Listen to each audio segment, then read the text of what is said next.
కార్మికుల శ్రమ దోచుకుంటున్న సర్కార్, దొంగ దొంగ అన్నట్లుగా రాష్ట్ర ప్రభుత్వం తీరు ఉన్నట్లుగా ఆరోపణలు వస్తా ఉన్నాయి. సింగరేణి కార్మికుల లాభాల పంపిణీ విషయంలో రేవంత్ సర్కార్ తమను నిండా ముంచేసిందని కార్మికులు ఆవేదన వ్యక్తం చేస్తా ఉన్నారు. ఓవైపు శ్రమ దోపిడీ అడ్డుకుంటామని చెబుతూనే మరోవైపు దొంగచాటుగా కార్మికుల శ్రమను దోచుకున్నట్లుగా మండిపడతా ఉన్నారు.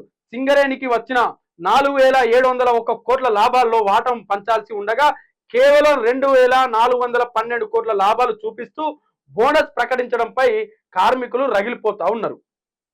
ఇక సింగరేణికి రికార్డు స్థాయిలో ఆదాయం 2023-24లో 4,700 కోట్ల లాభం అధికారికంగా ప్రకటించిన డిప్యూటీ సీఎం 2,289 కోట్లను పక్కన పెట్టిన సర్కార్ 2014 2,412 కోట్లనే లాభాలుగా చూపించిన రాష్ట్ర ప్రభుత్వం 1,551 కోట్లు ఇవ్వాల్సి ఉండగా కేవలం 796 కోట్లు పంపిణీ సర్కార్పై తీవ్ర ఆరోపణలు వ్యక్తం చేస్తున్న సింగరేణి కార్మికులు.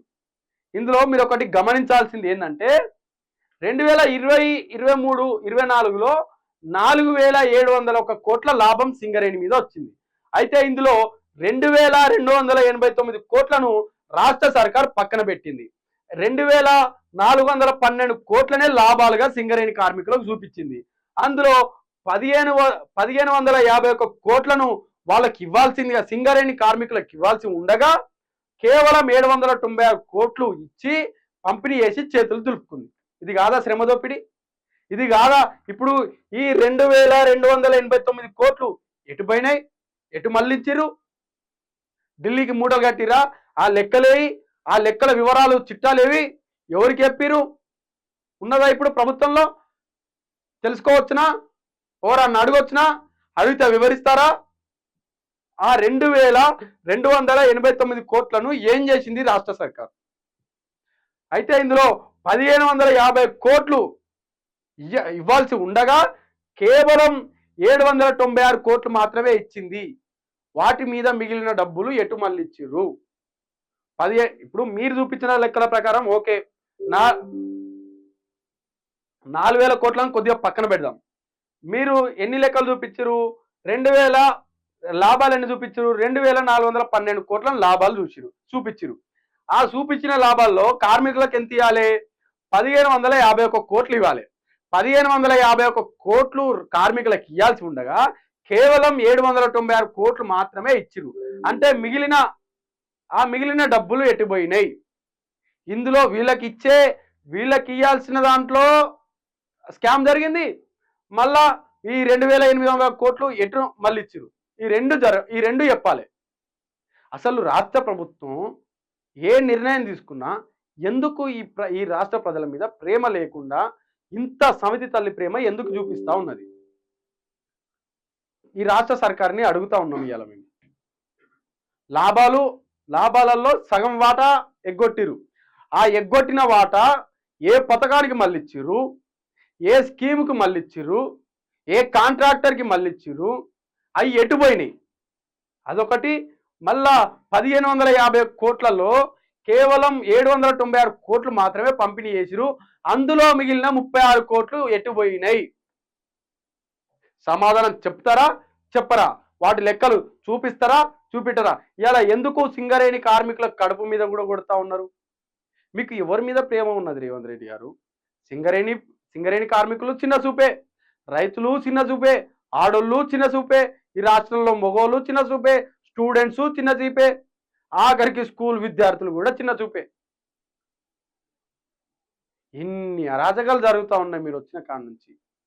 చిన్నపిల్లల ఫుడ్ పాయిజన్ కాడ నుంచి ఆఖరికి సింగరేణి కార్మికుల కడుపు దాకా అందరి కడుపుల మీద కొట్టుకుంటా వచ్చి మీరు ఏం బాగుపడతారు? చెప్పండి రేవంత్ రెడ్డి గారు. మిమ్మల్ని ఒక మాట అంటే ముఖ్యమంత్రికి కూడా విలువ ఇవ్వకుండా మాట్లాడుతూ ఉన్నారు తెలంగాణ ప్రజలు. కేవలం నా ముఖ్యమంత్రి పదవి కన్నా రెస్పెక్ట్ ఇవ్వాలి, మర్యాద ఇవ్వాలని మాట్లాడే మీరు ఇవాళ అలాంటి రెస్పెక్ట్ కోరుకునే మీరు ఎందుకు ఇట్లాంటి నీచపు చర్యలు చేస్తూ ఉన్నారు? ఎందుకు ఇంత నీచపు పాలన తెలంగాణ ప్రజలకు అందిస్తూ ఉన్నారు? ఇవాళ నేను మిమ్మల్ని అడుగుతా ఉన్నా. నేనే కాదు, ఇవాళ యావత్తు తెలంగాణ సమాజం మిమ్మల్ని అడుగుతా ఉన్నది. ఏ వర్గానికి మీరు మంచి చేసిర్రు? ఏ రంగానికి మీరు మంచి చేసిర్రు? ఏ మనిషికి మీరు మంచి చేసిర్రు? ఎవ్వరికి మంచి చేయట్లే మీరు. ఈ 10 నెలల్లో ఏ ఒక్కరికి కూడా మంచి జరగలేదు. కానీ కేవలం కాంగ్రెస్ పార్టీ టికెట్ మీద గెలిచిన ఎమ్మెల్యేలకు, ఎంపీలకు, ఎమ్మెల్సీలకు, మంత్రులకు మాత్రమే లాభాలు వస్తూ ఉన్నాయి. యావత్ తెలంగాణని గాలికి వదిలేసారు. గాలికి వదిలేసి ఇవాళ ఈ డబ్బుల్ని మళ్ళిస్తూ ఉంటూ కాంట్రాక్టర్లకు మళ్ళిస్తూ ఉంటూ సరే ఈ 2800 కోట్లు ఏ పథకానికి మళ్ళిచ్చిరో చెప్పండి. సింగరేణి కార్మికుల కాళ్ళు మేం పట్టుకుంటాం.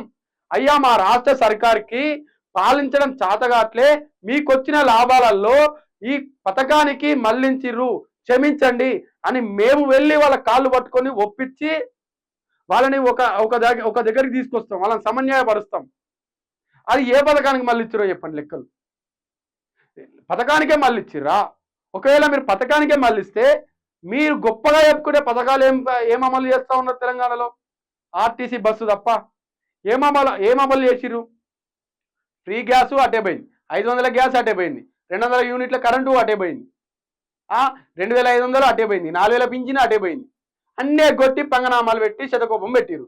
మరి మీరు ఏ పథకానికి మళ్ళీ ఇచ్చిర్రు లెక్కలు చెప్పండి.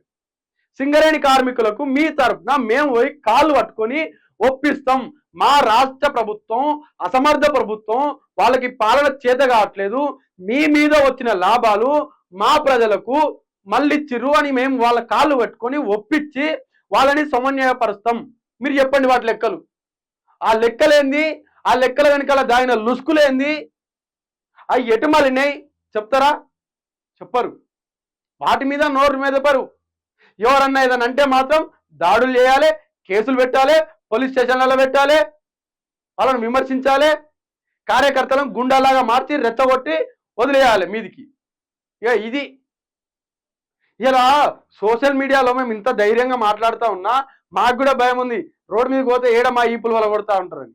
కాంగ్రెస్ వాళ్ళు, కాంగ్రెస్ ఎమ్మెల్యేలు, వాళ్ళ నాయకులు ఇలా కొడంగల్లో రేవంత్ రెడ్డి గూండాలు మా ఈపులు ఏడస్తుందని చేస్తారని మాకు భయంగా ఉంది.